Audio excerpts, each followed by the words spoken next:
안녕하십니까. 저는 룸메안조팀의 발표를 맡은 연세대학교 보건행정학과 18학번 양한나입니다. 저희 팀은 내 동료가 되라 라는 타이틀을 가지고 멘토링을 진행했는데요.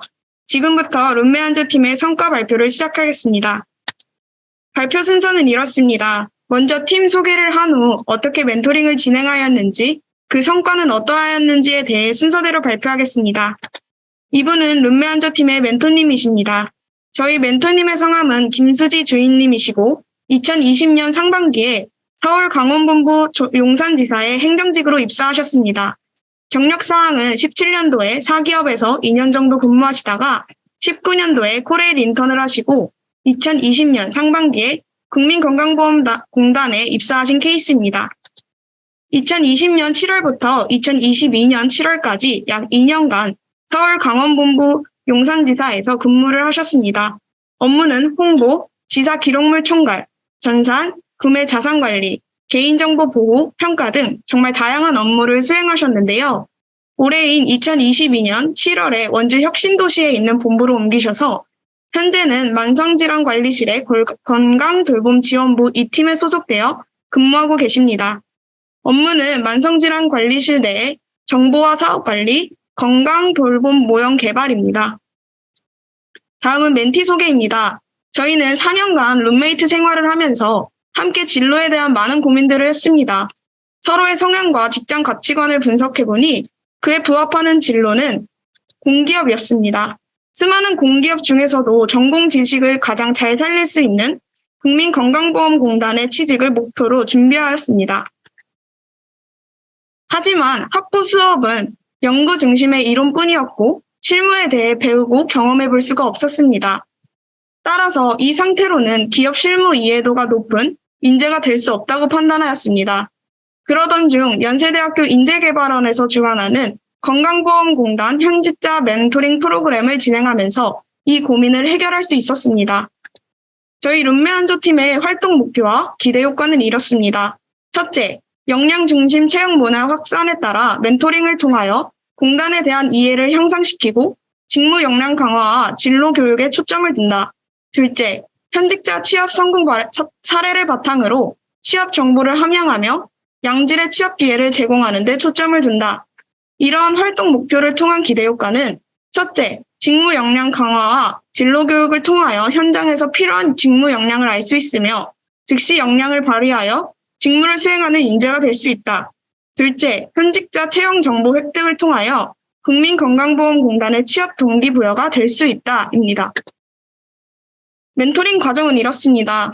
저희 팀은 주 1회 멘토링을 원칙으로 하였으며 시험 기간과 같은 특수한 상황에는 온라인으로 멘토링을 진행하는 등 방식을 조정하여 총 6번의 멘토링을 진행하였습니다. 첫 번째 멘토링입니다. 멘토와의 첫 만남이었는데요.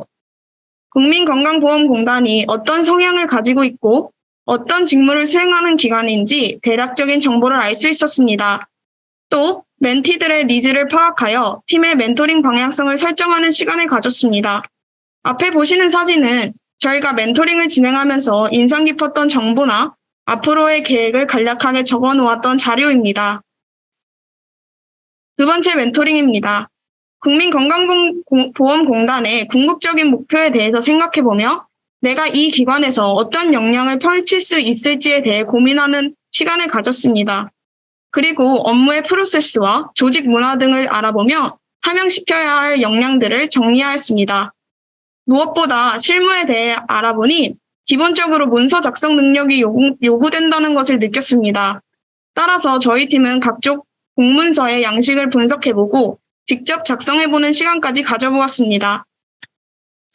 세 번째 멘토링에서는 국민건강보험공단을 견학하는 시간을 가졌습니다.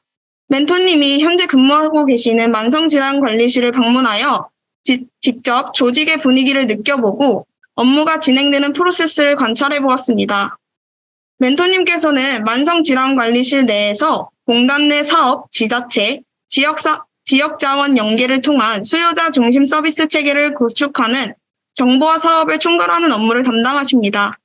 이는 사업별 유사 중복 프로세스를 일원화하여 업무 효율화를 달성하고자 하는 목적을 가지고 있습니다. 이를 자세히 배워보고 직접 경험해보니 업무를 수행할 때 요구되는 전문 지식은 무엇이 있으며 필요한 역량이 무엇인지 알 수 있는 시간이었습니다. 네 번째 멘토링에서는 지사와 본사의 업무에 대해 비교해보는 시간을 가졌습니다. 본부는 보건복지부 지자체, 타 부서 등과 연계하여 일련의 사업을 기획하고 추진하는 업무를 수행하며 그에 반해 지사는 본부와 지역본부에서 내려진 사업을 바탕으로 한 업무와 주로 민원을 처리하는 업무를 수행한다는 것을 알았습니다. 따라서 본부에서는 회의와 협업 등이 많고 보고서 작성의 기회가 많기 때문에 커뮤니케이션 능력과 문서 작성 능력이 요구된다는 것과 지사는 민원 처리 능력이 요구된다는 것을 알았습니다. 다섯 번째 멘토링에서는 채용 정보와 면접에 대해 알아보는 시간을 가졌습니다. 국민건강보험공단의 2022년 상반기 채용 공고를 바탕으로 자신에게 유리한 지역을 설정해 보았고 가산점을 받을 수 있는 사항들을 파악해 보면서 부족한 점을 찾고 앞으로의 커리어 계획을 수립할 수 있는 시간이었습니다. 다섯 번째 멘토링에서는 자신의 경험을 정리해보는 과제가 있었는데요. 동아리, 공모전, 인턴 등 내가 해보았던 경험을 표로 정리해보는 과제였습니다. 이렇게 표로 정리해보니 여섯 번째 멘토링에서 자기소개서를 작성할 때 매우 유용하게 사용되었고 훨씬 풍부한 내용을 작성할 수 있었습니다. 마지막 여섯 번째 멘토링입니다. 여섯 번째 멘토링에서는 자기소개서와 지원 전략을 짜보는 시간을 가졌습니다. 국민건강보험공단 2022년 상반기 자기소개서의 문항을 분석해보며 지난 과제였던 경험 정리표를 바탕으로 직접 자기소개서를 작성해보는 시간이었습니다. 평소 자기소개서 작성에 대한 부담감이 있었는데 멘토님과 함께 문항을 분석해보고 작성까지 해보니 자기소개서를 작성하는 것이 어렵고 힘든 일이 아니라는 경험을 할 수 있었습니다. 이를 통해 실제 자기소개서를 작성해야 하는 상황에서 스트레스를 받지 않고 질 높은 내용으로 작성할 수 있을 것 같다는 생각이 들었습니다. 룸메한저의 멘토링 성과는 이렇습니다. 첫 번째, 국민건강보험공단의 직무를 탐색하여 자신이 함양해야 할 역량을 파악할 수 있었습니다. 여기서 더 나아가 직업교육이라는 과정을 통해 이를 해결해 나가야겠다는 계획을 수립할 수 있었습니다. 국민건강보험공단의 채용 정보를 획득하고 현직자 멘토님의 지원 꿀팁도 알 수 있었습니다. 그 결과 남은 기간 동안 어떻게 자신의 커리어를 준비하고 발전시켜야 할지 파악할 수 있었습니다. 앞선 정보들을 바탕으로 커리어 로드맵을 작성한 결과입니다. 이를 통해 남은 기간을 효율적으로 사용할 수 있을 것이라고 기대가 됩니다. 경험 정리표를 작성해봄으로써 실제로 자기소개서를 작성해야 하는 상황이 왔을 때 어떤 경험을 했는지 고민하지 않고 놓치는 경험 없이 질 높은 내용의 자기소개서를 작성할 수 있을 것으로 기대가 됩니다. 국민건강보험공단의 자기소개서 문항을 분석해보고 작성까지 해보았습니다. 국민건강보험공단의 NCS 준비 및 면접 꿀팁을 전수받을 수 있었습니다. 이에 그치지 않고 내년 1월과 2월을 활용하여 스터디를 계획해봤습니다. 룸메한조 팀의 향후 계획입니다. 저희는 오늘로 이 멘토링이 끝이라고 생각하지 않습니다. 지난 3달간 멘토링을 진행하면서 얻은 유익한 정보를 바탕으로 실천할 것이고 최종 목표를 이루기 위해 최선을 다해 노력할 것입니다. 또한 이번 멘토링 활동을 통하여 얻은 멘토님과의 소중한 인연도 계속해서 유지해 나갈 예정입니다. 감사합니다.